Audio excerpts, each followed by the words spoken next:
So ngayon, isisettle natin ang iyong katiyakan na ikaw bilang isang Kristiyano ay mayroong katiyakan sa buhay na walang hanggan o ikaw ay matatanggap sa langit.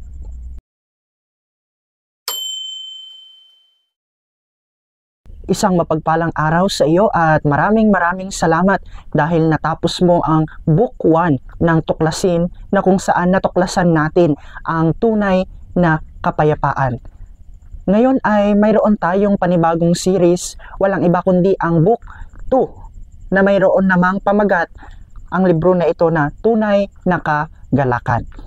Ang librong ito ay mayroong 10 lesson at pupunta ngayon tayo sa lesson 1 na mayroong pamagat na baka sakali lang. Sabi ni Mario, parang napakaliit ng aking chance na makapasok sa trabaho dahil napakaraming aplikante, pero baka sakali lang na makapasok ako. Sumagot naman ang kanyang katabi sa likuran na nakapila.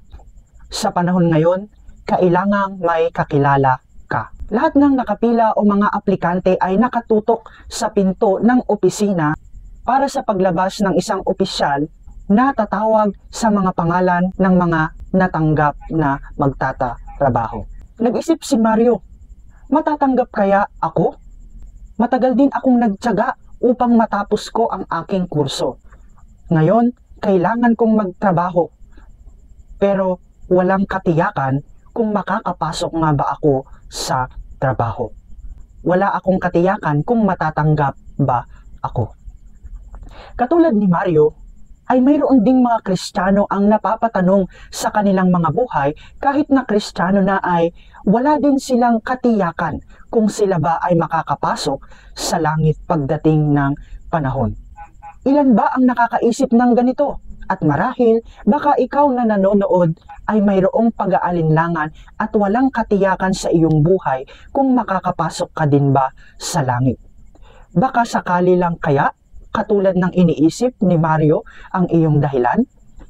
O ang iyong nasa isip o ang iyong pakiramdam? Ano ang katiyakan nating mga Kristiyano na tatanggapin tayo sa langit? Iyan ang ating lesson ngayong araw na ito. Makikita natin na ipinahayag sa Biblia ang ating pagiging dapat na katiyakan sa ating kaligtasan. Marami ang tao na nagsasabi na, paano mo masusure na pupunta ka ng langit? Malalaman mo lang daw iyon kapag ka mamamatay ka na at kaharap mo na ang ating Panginoong Jesus. Pero yun ay isang maling katuruan, maling prinsipyo dahil sinasabi sa Biblia, ang Biblia na salita ng Diyos na para sa mga tao ay mayroong katiyakan na sila ay tatanggapin sa langit kung tayo ay mga naging Kristiyano na. Again, ang Biblia ay salita ng Diyos. Ito ay mismong nanggaling sa Diyos. Ibig sabihin, kung ano ang panghuhusga, ang hatol sa atin sa pamamagitan ng Biblia ay hindi yun mag-iiba sa paghatol sa atin kapag tayo ay namatay na o kapag nakaharap na natin ang ating Panginoon. So ngayon, isisettle natin ang iyong katiyakan na ikaw bilang isang Kristiyano ay mayroong katiyakan sa buhay na walang hanggan o ikaw ay matatanggap sa langit. Himay-himayin natin ang mga talata. Una ay ang 1 John 5:11 to 13. Ganito ang kanyang sinasabi, at ito ang patutuo ng Diyos, na tayo'y binigyan niya ng buhay na walang hanggan. So take note of that. Tayo'y binigyan niya. Binigyan niya. Ibig sabihin, napasa atin na. It is a present reality. Nasa atin na, ibinigay na sa atin ang buhay na walang hanggan.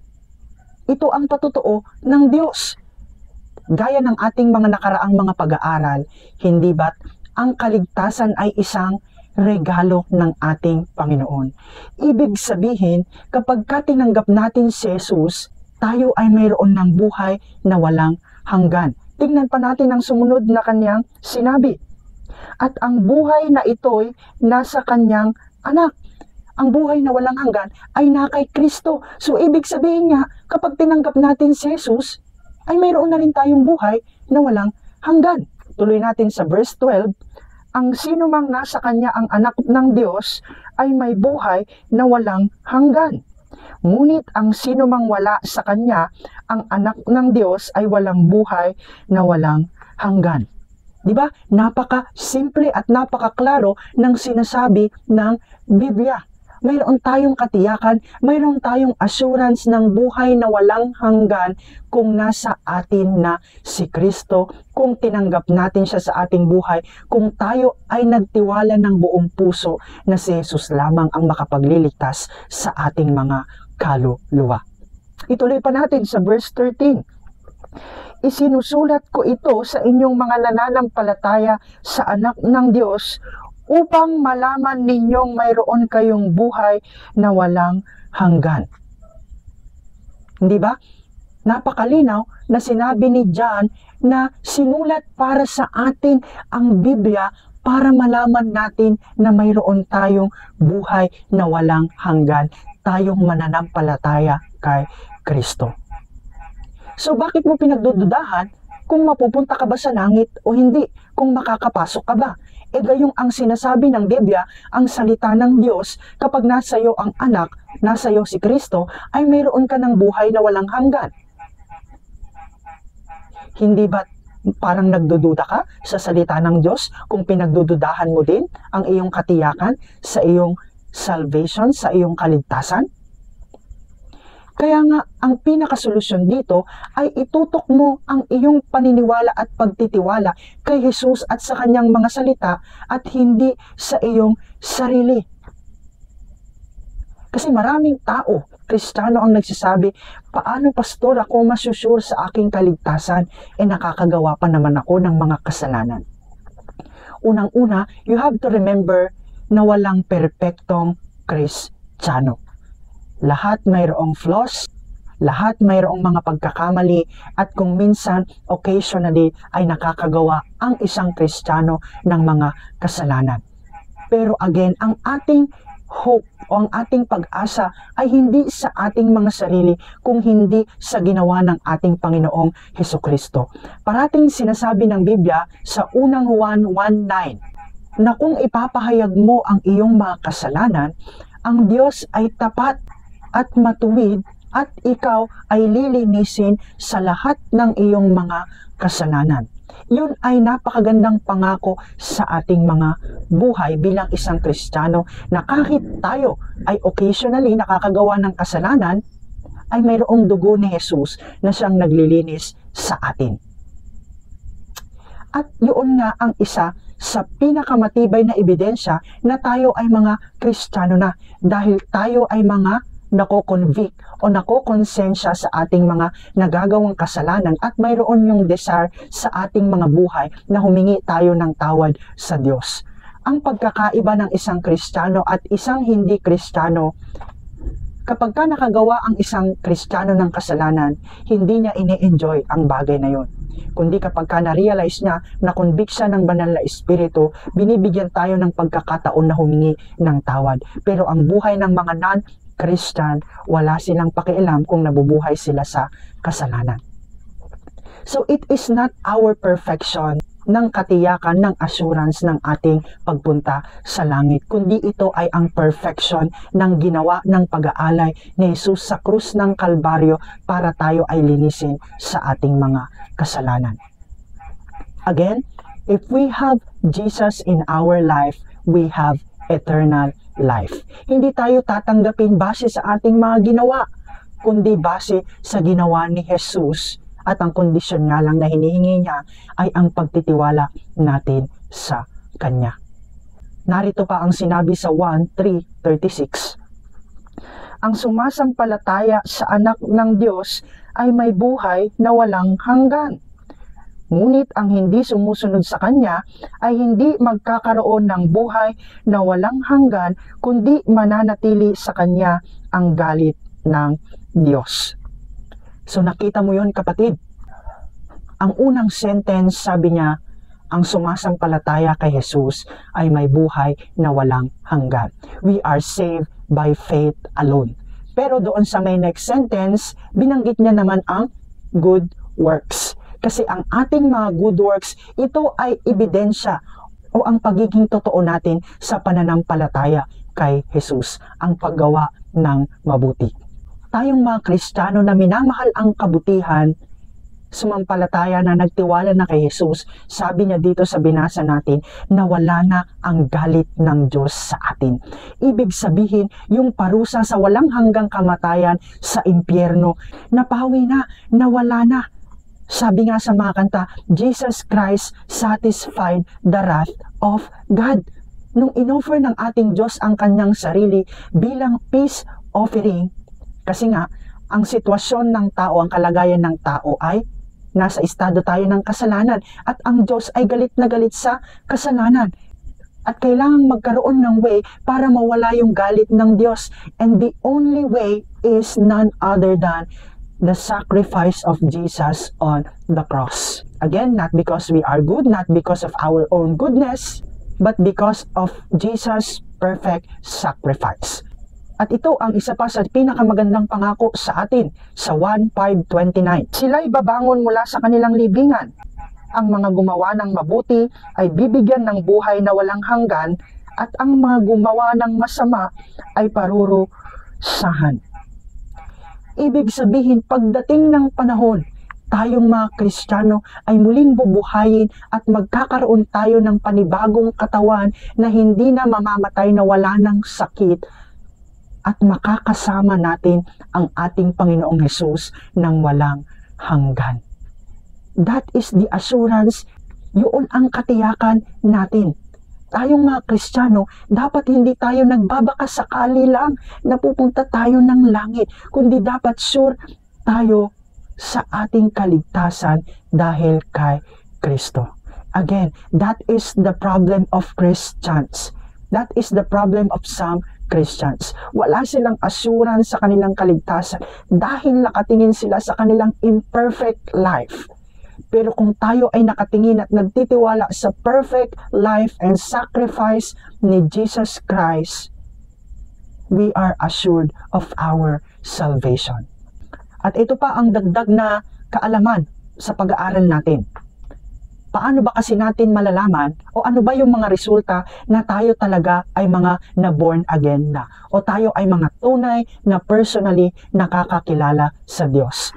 Una ay makikita natin sa unang 1, 2, 3 to 5. Nakatitiyak tayong nakikilala natin ang Diyos kung sumusunod tayo sa kanyang mga utos.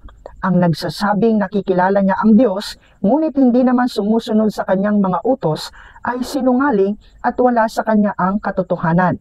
Ngunit sa sumusunod sa salita ng Diyos, natupad ng lubos sa kanya ang pag-ibig ng Diyos at sa ganitong paraan natin malalaman na tayo'y nasa kanya. So unang evidence na tayo ay mga na-born again ay obedience to God's Word. Ang ating pagsunod sa Diyos, sa salita ng Diyos. So the question is, sumusunod ka ba sa kalooban ng Diyos? Sinusunod mo ba ang Diyos? Sinusunod mo ba ang mga nakasulat sa Biblia? Kasi kung hindi, kung wala kang interes, kung wala lang para sa iyo ang mga nakasulat sa Biblia, then you are not born again. Pero if you have the desire and you are following God's Word, then you are really born again. Ano pa ang resulta para malaman natin na tayo talaga ay na-born again? Una, obedience to Christ, at pangalawa ay ito, nalalaman nating tayo'y nasa Diyos at ang Diyos ay sumasa atin sapagkat ibinigay sa atin ang kanyang Espiritu. Again, before, nung hindi tayo Kristiyano, we are dead in trespasses and in sins. Ibig sabihin, ang banal na Espiritu ng Diyos ay wala sa atin dahil ang ginugusto lang natin ay kasalanan. Pero nang tayo ay na-born again, sinasabi sa Biblia na binigyan tayo ng panibagong buhay at ibinigay din ang Espiritu sa atin, ang Holy Spirit sa atin. Iyon ang nagsasabi o nagpapatotoo sa ating mga puso, sa ating mga buhay at buong pagkatao na tayo ay mga anak na ng Diyos. Na tayo ay personal nang nakakilala sa ating Panginoon, na tayo ay na born again na. Our spirit testifies, witnesses that we are sons of God. Again, ano ang resulta na tayo ay mga na-born again na? Una, obeying God. At pangalawa, we have received the Holy Spirit. Iyon ay dalawa lamang sa mga ebidensya na tayo ay mga na-born again. Tingnan natin ang pangako pa ng Diyos sa 1:10-28. Binibigyan ko sila ng buhay na walang hanggan at kailan may hindi sila mapapahamak. Walang makakaagaw sa kanila sa aking kamay. See that? Hanggat tayo ay nananampalataya sa ating Panginoong Jesucristo, nagtitiwala tayo sa kaligtasan ng ating mga kaluluwa sa Kanya, hinding-hindi o walang sinuman o anuman ang makakaagaw ng buhay na walang hanggan sa atin. We are secured in Christ by faith alone. Kaya nga mababasa pa natin sa Roma 8:38-39, natitiyak ko na walang makapaghihiwalay sa atin sa pag-ibig ng Diyos na ipinakita sa atin sa pamamagitan ni Kristo Jesus na ating Panginoon. Maging kamatayan o buhay, mga anghel o anumang makapangyarihang espiritu, ang kasalukuyang panahon o ang hinaharap, ang mga kapangyarihan sa itaas o sa ibaba, o ano pa mang bagay sa buong mundo ay hindi makapaghihiwalay sa atin sa pag-ibig ng Diyos. Hindi ba napaka-amazing ng pag-ibig ng Diyos? No one and nothing on this earth will separate us from the love of God. Hindi basta-basta makukuha ang ating buhay na walang hanggan hanggat tayo ay nagtitiwala sa ating Panginoong Jesus. Notice na sinasabi ng Biblia na it is a present reality na mayroon tayong buhay na walang hanggan. We are saved in the present tense. Pero makikita din natin sa Biblia na makakamtan natin ang buhay na walang hanggan. It is a future tense. We have eternal life and we will have eternal life if we continue to remain in faith sa ating Panginoong Jesucristo. Our faith alone saves us and our faith alone in Christ secures us. Kaya nga again, hindi tayo nagbabaka sakali lang dito sa ating mga kaligtasan. We are sure of our salvation not because of our perfection, not because of our own good works, but because of Jesus Christ's perfect sacrifice on the cross for us.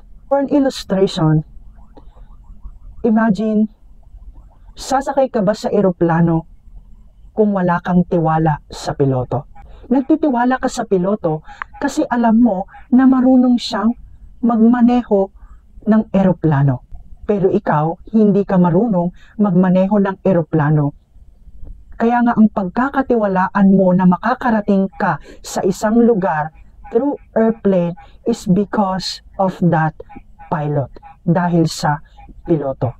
You don't have trust in yourself, but you have perfect trust on that pilot. That is the same way sa ating mga Kristiyano. The problem with us is hindi natin masyadong naiintindihan kung ano ba ang pagtitiwala.